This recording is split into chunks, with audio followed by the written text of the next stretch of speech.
I'm going to show you guys my 5 key mistakes that I made in my first competition prep.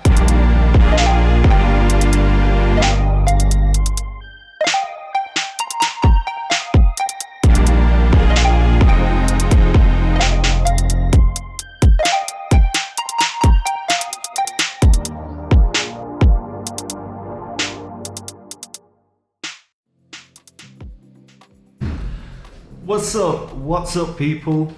I am back for another video.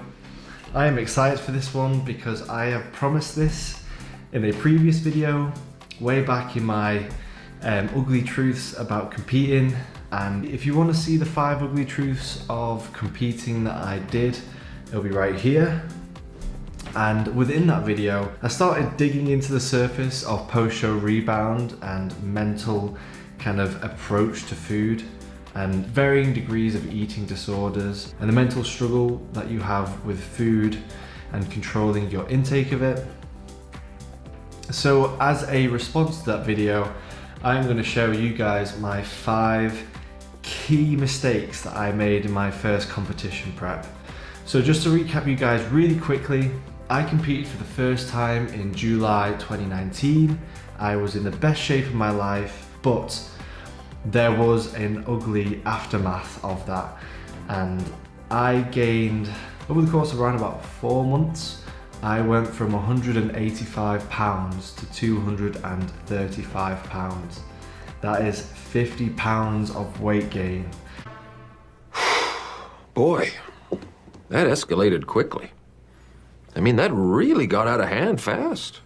I don't know exactly what the split is between fat and muscle, water and glycogen, but a lot of that was fat, trust me. I will throw up a quick recap. There's me on my show day. There's me after 50 pounds, after me eating like a dickhead and looking like an absolute balloon. Being in that shape is less than ideal. I could not fit into a lot of my clothes. I am for sure not going to do that again this year when I compete, because I have a world of knowledge compared to the first time, and I want to share these 5 things with you, because if you're thinking about competing for the first time, whether it's this year or next year or wherever or whenever, then you need to hear these 5 things, because trust me, you need to implement them. And a lot of people do this, and I was the same. I was like, ugh, eating disorder, mental issues with food.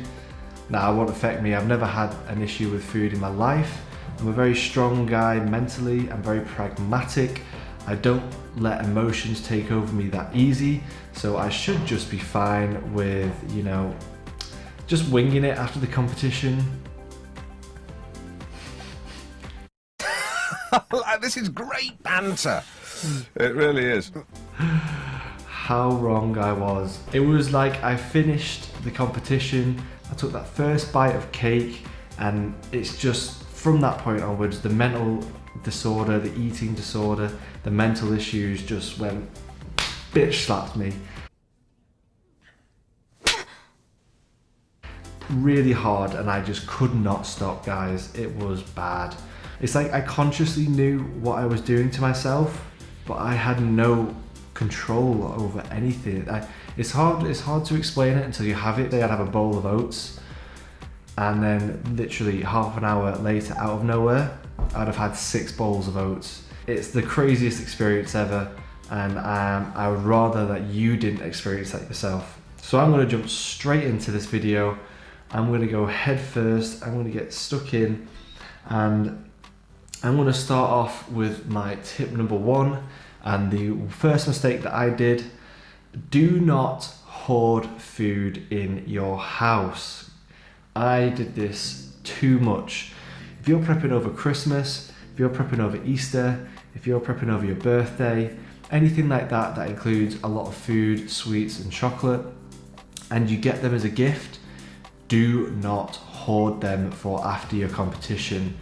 Just don't even accept them. Just give them away or throw them out, because you will screw yourself over in the long run.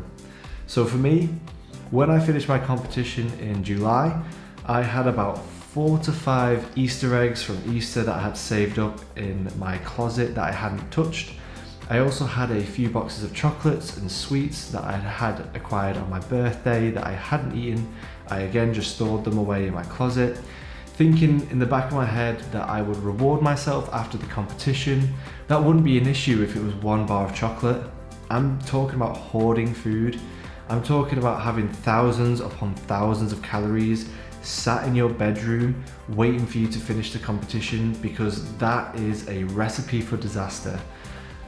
Because when I got home and I was lying in my bed for those next 3 or 4 weeks after my competition, and I knew that I had thousands and thousands of calories worth of chocolate in that closet, it was like diet suicide. How stupid can you get having such tons of chocolate sat 6 foot away from you when you're in your bedroom, you know?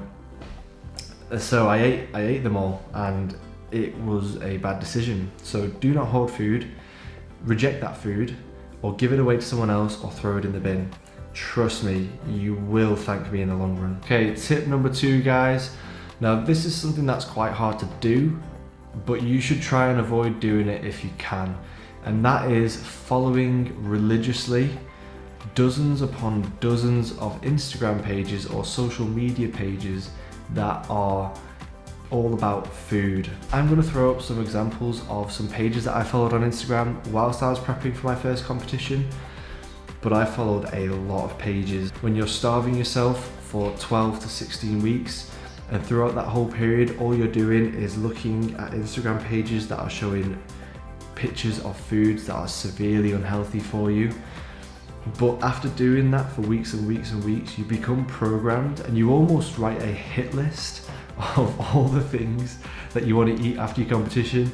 I'm not even joking, it's absolutely crazy. It's just next level. It's like I actually had my own fucking hit list of places that I wanted to buy desserts from afterwards. I kid you not. I had like a list. I was like, I'm gonna hit you the day after my competition, I'm gonna eat that. 2 days after my competition, I'm gonna eat that. 3 days after my competition, I'm gonna hit up that restaurant. Then I'm gonna go to that bakery, and then I'm gonna hit up that cookie stall. It is just relentless, and I can't even explain how bad that is. So do not follow Instagram pages, or try and reduce the amount of Instagram pages that you follow that show very attractive and unhealthy food. And secondly, do not create a hit list of restaurants and foods that you want to do after your competition, because you're setting yourself up for a failure by doing that. Okay, so that leads nicely on to point number 3, which is make sure that you tell your friends not to buy you food as a reward after your competition. If you are competing for the first time and you have a lot of support of family and friends, then I am sure they'll want to come to the show with you. But if they do or do not come to the show with you, there is a very high probability that they will buy you a post-competition gift, which will 99% of the time be in the form of an unhealthy, high-calorie dense food. And all these different people that buy you a dessert or high-calorie dense food-related gift as a post-competition congratulations are just doing you a very big disservice, because now, just like the last point, you have a massive hoard of food that is just sat around, and you will eat it all. You may not think that you can eat it all, but trust me, you will put it all away, and it is just not a good idea. So that is definitely something I would let your friends and family know up front. Say, look guys, I appreciate the support, I appreciate everything you're doing, but please don't buy me a massive 12-pack of custom made cookies or donuts or pizza or anything like that, because they will just make your post-show rebound worse. And I know they're trying to help. That's just in our culture, is to celebrate with good food. Well, I say good food, it's bad food. It's not really good, but it tastes good, but it's bad food. You gotta try and let them know up front not to get you that kind of food, and stop you from gaining an unhealthy amount of weight so shortly after your show. Whilst I'm on that friend's point actually, and this is just based on my experience, but do not go on an all-inclusive holiday within a week of your show. I know a lot of people do this, They will do their competition, and then straight after that they'll reward themselves by going on holiday with friends or family. And I did the same, and it was an all-inclusive holiday. And I'm not going to say any more on the matter, but all I'm saying is putting a nearly dead, starved man into an all-inclusive, unlimited food situation for 7 days is significantly less than ideal, and I found that out the hard way. I consume calories beyond recognition. It's not good. Of course I'm no happy. Look at me, I'm a big fat slob. So guys, avoid going on all-inclusive holidays after your competition. The next point that's on my list is to make sure you continue some form of structured exercise and cardio program. Guys, you can't just go from over an hour of cardio every day of the week to having zero cardio, 0 days a week, and then increase your calories. It's the equivalent of abs suicide. Significantly reducing your calories out in the forms of cardio by not doing any at all, and you're significantly increasing your calories in through the forms of food by switching from your Greek yogurt and salads to pizza and cookies. And can you see, by going from high cardio low calories to low cardio high calories, you've basically just completely gone behind yourself and stuck a shaft right through it. Because what else is your body going to do if you do that? And your body hasn't had the time to transition. It hasn't had time for its metabolism to slowly creep back up and start having the energy that you used to have before you prepped. And by the time you know it, you're basically Augustus Gloop. Augustus, how does it make you feel to be the first golden ticket finder? Hungry. Any other feelings? Feel sorry for Wonka. It's gonna cost him a fortune in fetch. You look like an absolute balloon, and you are very unhappy with where you're at. And that can really mess with your head mentally. If 1 minute you had the best shape of your life with abs and everybody was like, whoa, look at how good he looks. And then literally 4 weeks later, everybody's like, ooh, he's kind of looking a bit, and even if you're a normal body fat, because you transitioned from such a lean state to such a higher body fat, people see the difference really quick. They're like, oh God, his cheeks are looking a bit chubby, like he's put on a lot of weight. And that can really mess with your head mentally, because people start to judge you on the amount of weight you've gained, and it can really, really mess with your head. And the last point, guys, point number 5, and this one is really, really important, and that is to make sure that you keep your prep coach with you for at least a month post show. Now, the reason I say this is I know it's probably going to cost you an extra few £100 or dollars a month for that coach, for that extra month, but trust me, you need some accountability from a fitness professional that's with you post competition. It's really easy to see your competition day as a deadline. It's like, I am dieting to get to this date on this stage for that purpose, and then after that's done, I have no reason, no purpose, and no drive to continue on any sort of diet and exercise program. Because if you see that day as a deadline, as soon as you hit that deadline, you have no structure and you have no will post it and you have no game plan. You will eat until you can barely breathe, and then by the time you know it, you're 30% body fat and everything's out the window. So you have to get this right, guys. It's not, you can't mess around. You've got to make sure you follow these 5 points.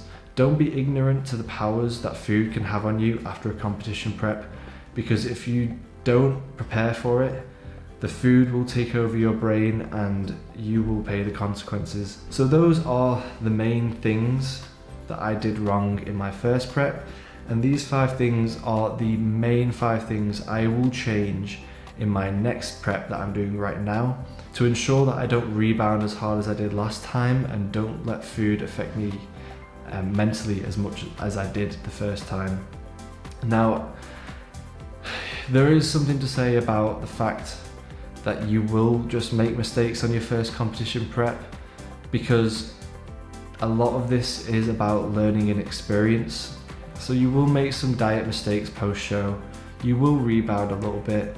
It's very natural. Your body's trying to put on body fat because it thinks it's basically dying. So don't be afraid to put on like 10 to 15 pounds post-show. It's what your body needs and it will make you feel a lot better.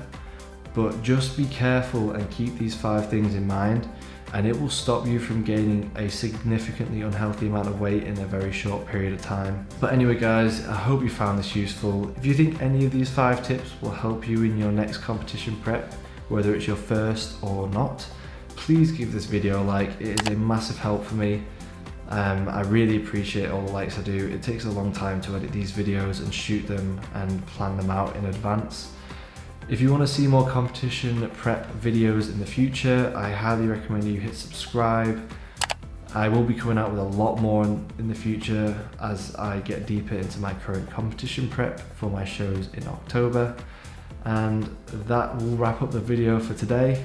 I hope you enjoyed it. Take it easy guys, and I will see you in the next one. Peace.